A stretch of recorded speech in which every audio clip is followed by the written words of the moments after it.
I always sang in church, children's choirs, and then as you get older, other choirs, and then we traveled quite a bit, doing competitions in the Baptist community, smaller choirs. And then finally, when we get into high school, I was in the Mount Vernon Township choir, and then also smaller jazz choirs and stuff. So I've always sang. My brother plays piano, my sister always played piano, so we always had people playing something in our household. And I always dabbled a little bit in it, but I never really saw I liked it, but I was like, I don't know if I want to devote this much time into actually learning an instrument. I'll just sing and I'm good with it.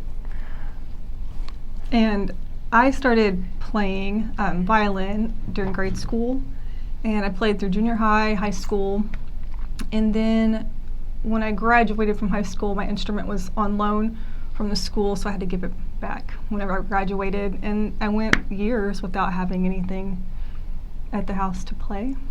Once I graduated high school, I was like, well, I just never really picked up anything, and you didn't either. So, no. Yeah, I remember you always talked about like, oh yeah, I should buy another violin. I'm like, yeah, and then we just didn't. It wasn't a priority at the time. So several years ago, I was attending a Wednesday night Bible study here at the church, and got to know one of the people in our class, and through that we ended up getting invited by him and his family to attend a concert in St. Louis to see one of our favorite bands together. And I know both of us, we felt so inspired by the music and the musical talents and the instruments that were played. And the whole way home, I remember you kept talking about the mandolin and the banjo player and all the things. And that was probably in October or November that happened. And so that following Christmas, just a month later, you got me a violin for Christmas, which was super sweet. Yeah. And I was so happy to get it. I've been wanting one for several years, but I always laugh because I got the violin, and then within just a few weeks, he bought himself a banjo. Yeah, it wasn't a few weeks. It was that week, I think. And so the joke is that he got me the violin for Christmas so that he could buy the banjo and not feel guilty for buying the instrument first.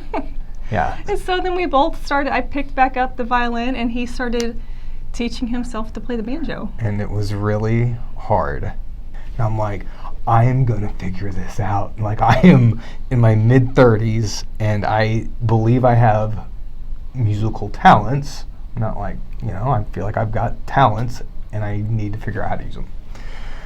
And you did. And you rolled through that. Yes! And now I'm a very intermediate banjo player. I got to know Justin a little bit better. I remember meeting Justin, and I did not know who he was. Apparently I should have. I remember sitting across the aisle from him, and we would talk every Sunday just a little bit. And one of the special things that happened is through you getting to know Justin at the Easter play, Justin and Allie both just sort of took us in as friends. We started hanging out, spending a lot of time together, getting to know each other. I told him, I was like, yeah, I'm trying to teach myself banjo. He's like, yeah. He's like, I can probably help you out some. He's like, why don't you learn a couple songs?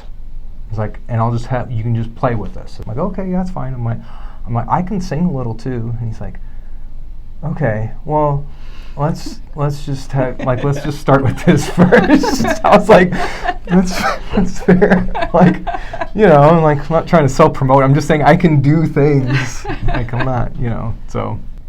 About a year or so later, pushed you to start using your talents. And it's fantastic. I can't think of a better way to spend my time. And it's nice we get to do it together. It's fantastic that we get to be with friends each week doing it. People that I genuinely love and care about. I mean, it's our second family.